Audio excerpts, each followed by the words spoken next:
I urge the Modi ji government to intervene at this point to save the lives of minority and carve out a separate nation from within Bangladesh that will ensure Hindus and other minorities live in a peaceful manner without loss of any further geography. अब जो ये जुल्म और सितम सहने का वक्त नहीं है।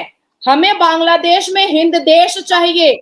एक अलग हिस्सा काट करके दो और हिंदुओं को सुकून से रहने दो और कोई टुकड़े टुकड़े गैंग वाला उस हिस्से में नहीं जाना चाहिए। When Jinnah said he cannot live with Hindus, I would like to say now we cannot live with Muslim anymore. We need something else. We need a solution. जिन हिंदुओं ने 1971 में पाकिस्तानी फौज का वहां के मुस्लिमों के साथ मिलकर कंधे से कंधा मिलाकर लोहा लिया था, उन्हें टक्कर दी थी, लाखों की संख्या में मारे गए थे, आज उन्हीं हिंदुओं को बांग्लादेश में निशाना बनाया जा रहा है। बांग्लादेश की सारी तरक्की जो शेख हसीना के दौर में हुई थी वो धरी की धरी रह गई और अब हम ये देखेंगे कि आगे मुझे तो जो फ्यूचर नजर आ रहा है, अगर उनकी जमात इस्लामी रेडिकलाइज्ड लोग इसी तरीके से आते हैं हुकूमत में, गवर्नमेंट में, तो बांग्लादेश तो क्या, यानी वहां पे जो इकोनॉमी है उसकी क्या सिचुएशन रहेगी। इस वक्त जो माइनॉरिटीज़ हैं ख़ुसूसन हिंदूज, उनके ख़िलाफ़ काफ़ी गुस्सा है क्योंकि हसीना वाजिद और अवामी लीग बड़ी प्रो इंडिया थी और अब वहाँ भी pro India means pro Hindu, तो वहाँ काफ़ी कुछ इंस्टेंसेस आए हैं जहाँ हिंदूज़ को प्रोसिक्यूट किया जा रहा है और वो कुछ भागने की भी कोशिश कर रहे हैं।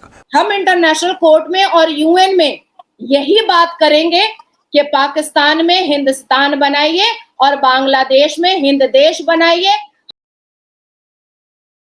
नमस्कार दोस्तों, अब बांग्लादेशी हिंदू अपने घरों से बाहर निकल करके इन जाहिल रेडिकल इस्लामिस्ट के खिलाफ प्रोटेस्ट कर रहे हैं और जय श्री राम और हरे कृष्णा का नारे लगाते हुए उनके खिलाफ हो रहे अत्याचारों का न्याय मांग रहे हैं।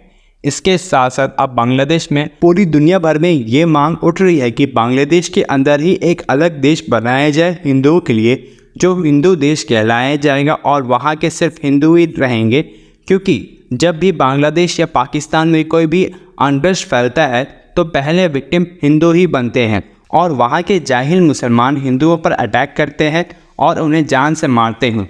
इसके बाद अब अमेरिका से लेकर के बांग्लादेश तक सभी हिंदू मांग उठा रहे हैं कि बांग्लादेश और भारत के बीच में एक छोटा सा पार्ट बनाया जाएगा बांग्लादेश के अंदर ही, जिसमें हमारे हिंदू भाई बहन शांति से रहेंगे और वहाँ पर कोई भी मुसलमान या फिर गद्दार को रहने नहीं मिलेगा। तो चलिए इसी पर आगे पाकिस्तानी मीडिया का रिएक्शन देखते हैं। प्राइम मिनिस्टर नरेंद्र मोदी ने 10 साल में किसी भी ट्वीट में वर्ड हिंदू यूज नहीं किया।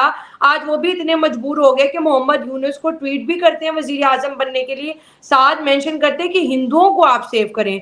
तो ये जो चीजें सारी जो थी कोटा से लेके अब सारे के सारे हिंदुओं पे आ गया कि आप बांग्लादेश के मुसलमान जैसे पहले किया था वैसे इस दफा हिंदुओं को छोड़ के जाना पड़ेगा बांग्लादेश।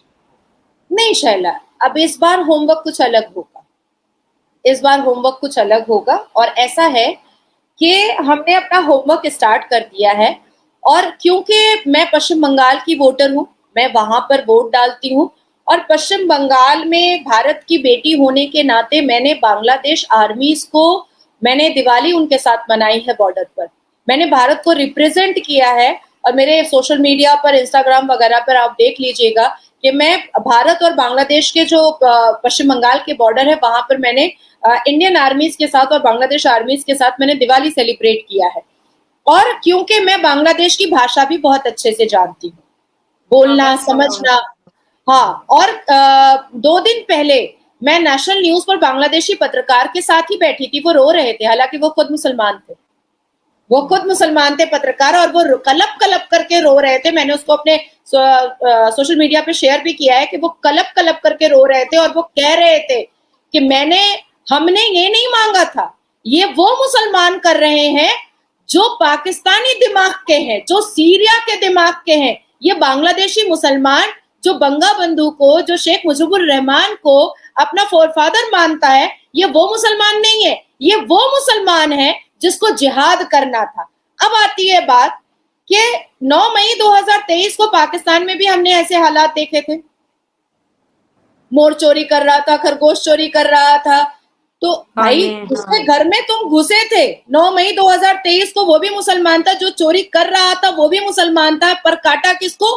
सिंध और बलोच में जाकर के हिंदुओं को, है ना। अब इसके बाद फिर आप देखो कि श्रीलंका में जब हुआ, आपस में लड़े, फिर हिंदुओं को काट कूट करके, बलात्कार करके, मर्डर करके फिर शांत हो गए, ठीक है। और उस वक्त क्या होता है कि ऐसे इस्लामिक देश की आर्मीज जो होती हैं वो चूड़ियां पहन लेती हैं, वो आराम से देखती हैं कि देखते क्या होता है, अच्छा हाँ करो करो करो, हम तुमको पूरा सपोर्ट करेंगे, संविधान भी मानना पड़ेगा और आपको शरिया भी मानना पड़ेगा। भैया शरिया का क्यों मानना पड़ेगा, संविधान मानना पड़ेगा, कानून मानना पड़ेगा। तो ऐसे ही सारे इस्लामिक देश के मतलब जनरल भी होते हैं।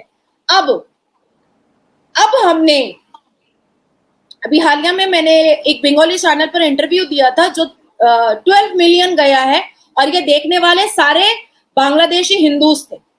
मैंने उसमें गुहार लगाई थी बांग्लादेशी हिंदुओं से कि आप यूनाइट हो जाएं, आप रोड पर उतरें और आप अपना संवैधानिक हक मांगे कि जिस भी इस्लामिक देश में कुछ भी मुसलमान आपस में लड़ता है, आप हमारी बहू बेटियों का सलवार क्यों खोलते हैं, आप हमारा गला क्यों काटते हैं, आप हमारे धार्मिक जगह को आप क्यों आघात पहुंचाते हैं, आप मंदिरों को क्यों जलाते हैं, आप हमें जिंदा क्यों जलाते हैं। और आज देखिए शैला के नौजवान हिंदू लड़के युवा जय श्री राम का नारा बांग्लादेश के रोड पर लगा रहे हैं, ढाका के रोड पर लगा रहे हैं, बाजार चौक में लगा रहे हैं और बड़े बड़े बैनर लेकर के कह रहे हैं कि हम अब चुप नहीं रहेंगे। 1,30,00,000 बांग्लादेशी हिंदुओं के लिए भारत के प्रधानमंत्री मोदी जी के नेतृत्व में एक कमेटी बैठ गई है। आपको समझ में नहीं आ रहा है कि हमारे गृह मंत्री श्री अमित शाह जी ने पीओके को लेने के लिए, वहां पर इलेक्शन कराने के लिए बजाफ्ते वहां की सीटें अनाउंस कर दी हैं कि हम 24 सीटें देंगे। आपको याद नहीं है? आपको क्या लग रहा है कि अरब के बैठे हुए हिंदू अब कुछ सोच नहीं रहे हैं? आपको क्या लग रहा है कि इंडोनेशिया के बैठे हिंदू अब कुछ सोच नहीं रहे हैं? आपको क्या लग रहा है कि बांग्लादेश के हिंदू युवा ऐसे ही क्या रोड पर उतर गए और जय श्री राम का नारा लगाने लगे? आपको क्या लग रहा है कि यूएन में बात ऐसे ही पहुंच गई क्या और यूएन को ऐसे ही अपनी आवाज ऊंची करनी पड़ी क्या कि मोहम्मद यूनुस सुधर जाओ नहीं तो कुछ हो सकता है? हम पूरी तैयारी से हैं और इस पूरी दुनिया में जितने भी मुसलमान देशों में हिंदुओं के साथ अगर कुछ भी होगा, अब इस बार हम भी हिस्सा लेंगे। भारत में रहने वाला मुसलमान जब पाकिस्तान ले सकता है और पाकिस्तान बनवाने के लिए भारत की भूमि का टुकड़ा करने के लिए मुसलमान गद्दारी कर सकता है, तो हम तो गद्दारी नहीं, हम तो अपना हक मांगने के लिए अपने हिंदू भाई बहनों को बोल रहे हैं। क्योंकि हमारे भारत में मुसलमान बेटियों का बलात्कार नहीं होता है, कोई हिंदू नहीं करता है, लेकिन हिंदू बेटियों का रोज बलात्कार होता है। और मैं आपको कल सुबह की बात बता रही हूँ कि पश्चिम बंगाल के आर्जिकल हॉस्पिटल में एक डॉक्टर इंटर्नी का रेप किया है और सारे के सारे मुसलमानों ने किया, जिसमें कुछ हिंदू हैं। अब आप बताइए कि ये क्या हो रहा है, ये क्यों हो रहा है? मतलब लड़की जहां हिंदू देखा नहीं कि या तो लव जिहाद कर लिया, या तो बलात्कार कर लिया, या तो धर्म परिवर्तन करा दिया, या तो काट करके फ्रिज में रख दिया, या तो काट करके बक्से में रख दिया, या तो नदी में फेंक दिया, या तो गटर में फेंक दिया, या तो ऑर्गन ट्रैफिकिंग कर लिया, या तो फिर इंसाफ सभा लगा दिया। मतलब आप हिंदू बेटियों को क्या समझ करके बैठ गए हैं? आप जब चाहेंगे उसका सलवार खोल देंगे, आप जब चाहेंगे उसकी बोटियां कर देंगे।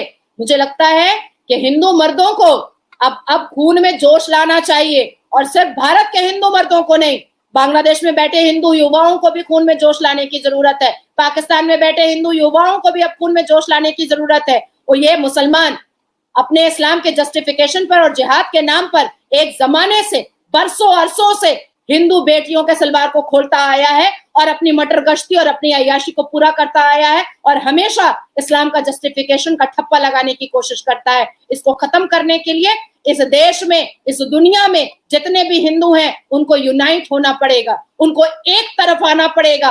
और कहीं पर भी एक छोटी सी भी घटना अगर हिंदू के खिलाफ कोई मुसलमान करता है तो उसी वक्त अपने कानूनी अधिकार का बिल्कुल से हर हाल में मदद लेना चाहिए और उस मुसलमान को सजाए मौत की सजा पर खड़ा करना चाहिए।